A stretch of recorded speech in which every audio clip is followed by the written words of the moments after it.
అయ్యో రామా, అది మరి పెద్దోరు మీకు చెప్పకుండా వెళ్ళడం తప్పే. సారీలు. చేసేవన్నీ చేసేయడం, తీరిగ్గా సారీ అనడం బాగా అలవాటైపోయింది.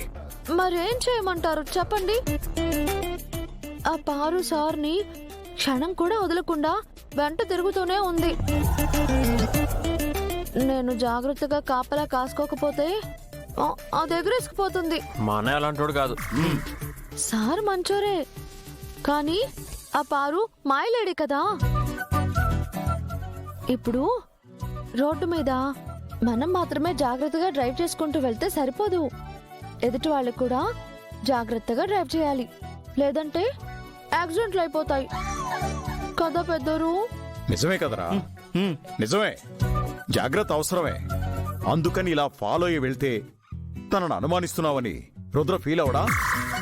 నిజమే పెద్దరు. ఇప్పుడు నన్ను ఏం చేయమంటారు పెద్దరు?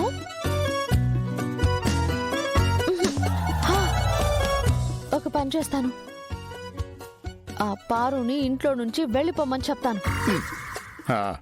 తనుంటే ఇలాగే ఏదో గొడవ వచ్చేలా చేస్తుంది. తొందరపడకు.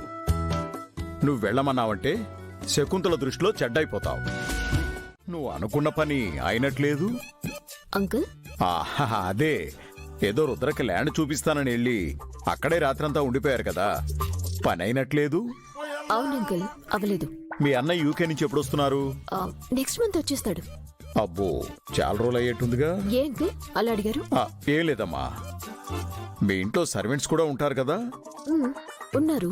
నీకు ఫ్రెండ్స్ కూడా ఎక్కువే కదా. ఎక్కువనే. ఏ టైంలో పిలిచినా వచ్చేస్తారు, నీకు మంచి కంపెనీ ఇస్తారు కదా. ఇస్తారంకుల్. సేమ్ కథ. ఏంటంకుల్ కదేంటి? చెప్తానమ్మా, చెప్తాను. నాకు తెలిసిన చెరుకూరి సుబ్బారావు అనే ఒక అతను ఉండేవాడు. వాడికి ఒక అమ్మాయి ఉండేది, బాగా గారాం చేశాడు.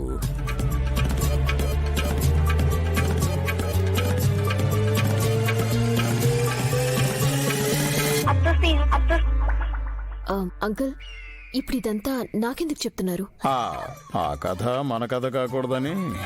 అంకుల్, ఇలా అంటున్నానని ఏమనుకోకమ్మా. నువ్వింక మీ ఇంటికి తిరిగి వెళ్ళిపోవచ్చు. నువ్వు శకుంతలకి ఎంత క్లోజ్ అయినా, నీకు ఈ ఇంటితో ఎంత అనుబంధం ఉన్నా, నీకంటూ కొన్ని లిమిట్స్ ఉంటాయి కదా. అంటే నేను లిమిట్స్ క్రాస్ చేశాను అనుకుంటున్నారు అంకుల్? అలాంటి పరిస్థితి రాకూడదు అని చెప్తున్నానమ్మా. నువ్విప్పుడు రుద్రని ఒక ఫ్రెండ్గా చూడొచ్చు, కానీ పబ్లిక్ కూడా అలా అనుకుంటారని లేదుగా. రుద్రకి పెళ్ళైపోయింది, తనకేం ప్రాబ్లం లేదు. అమ్మాయివి, పైగా పెళ్లి కావలసిన దానివి, నువ్వు జాగ్రత్తగా ఉండడం మంచిది కదా. అందుకే నువ్వు ఇంటికెళ్ళిపోవడమే మంచిది. అర్థం చేసుకుంటావని చెప్తున్నాను. నీతో మాట్లాడిన తర్వాత నాకు ఒక ఐడియా వచ్చిందమ్మా. నేను వెంటనే చెరుకూరు సుబ్బారావుతో మాట్లాడాలి. వెళ్ళొస్తానమ్మా.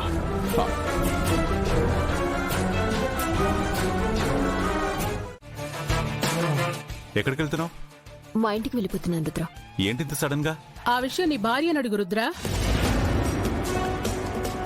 పారు అని ఎంత ప్రేమగా పిలుస్తున్నారో. వెళ్ళిపోతుంది కదా, వదిలే. తనెందుకు వెళ్ళిపోతుందో చెప్తుంది. నాకేం తెలీదు సార్. పారు, నువ్వున్న పళంగా మీ ఇంటికి ఎందుకు వెళ్తున్నావు? నిన్ను ఎవరు ఏమన్నారో చెప్పు. నేనే పారుని వెళ్ళమన్నాను. తెలుసు. మీరే వెళ్ళమన్నారా, లేకపోతే ఎవరైనా ఏమైనా చెప్తే అలా చేశారా? నేను ఈ ఇంటికి పెద్దని.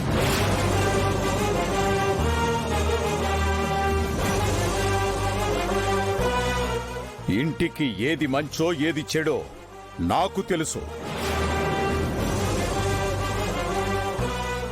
ఎవరో చెప్తే చేసే అలవాటు నాకు లేదు.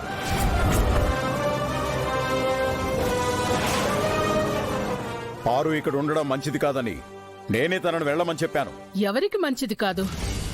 ఈ ఇంటికా లేకపోతే మీ కోడలికా? అది నీకే బాగా తెలుసు. నాకు ఒక విషయం తెలియకడుగుతాను. గంగ వల్ల పారు జీవితం ప్రశ్నార్థకంగా మిగిలిపోయింది.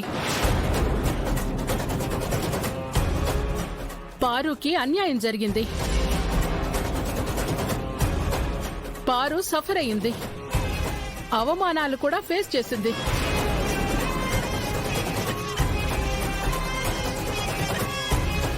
అయినా కూడా తను మనందరితో కలిసి ఒక ఫ్యామిలీలా ఉంటుంది.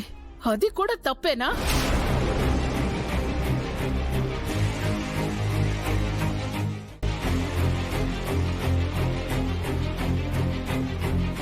ఇప్పుడు తనేదో అకాడమీ స్టార్ట్ చేయాలని రుద్ర హెల్ప్ తీసుకుంటుందంటే అది కూడా నచ్చట్లేదా? అందుకేనా తనని పంపించేస్తున్నారు అని ఎవరన్నారు? రుద్రతో పెళ్లి జరగకుండా తనొక ఫ్రెండ్లా ఇంట్లో తిరుగుతుంటే తన ఫ్యూచర్కే ప్రాబ్లం. అందుకే వెళ్ళమన్నాను. ఇక అకాడమీ పనులంటావా? తన ఇంట్లో ఉండి కూడా చూసుకోవచ్చు. అంటే నా మాట వినరా? విన్నాను. పెదనాన్న ప్లీజ్, ప్రతిసారి మా వల్ల మీరు గొడవ పడ్డా నాకు ఇష్టం లేదు. పెద్దమ్మ పారు ఇక్కడే ఉండాలనుకుంటుంది కదా, వాళ్ళ అన్నయ్య వచ్చే వరకు పారుని ఇంట్లోనే ఉండనివ్వండి.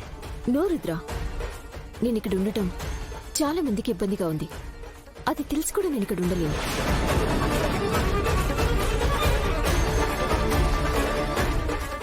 నాకేం ఆస్తి ఇల్లు లేక కాదు కదా నేను ఇక్కడుంది.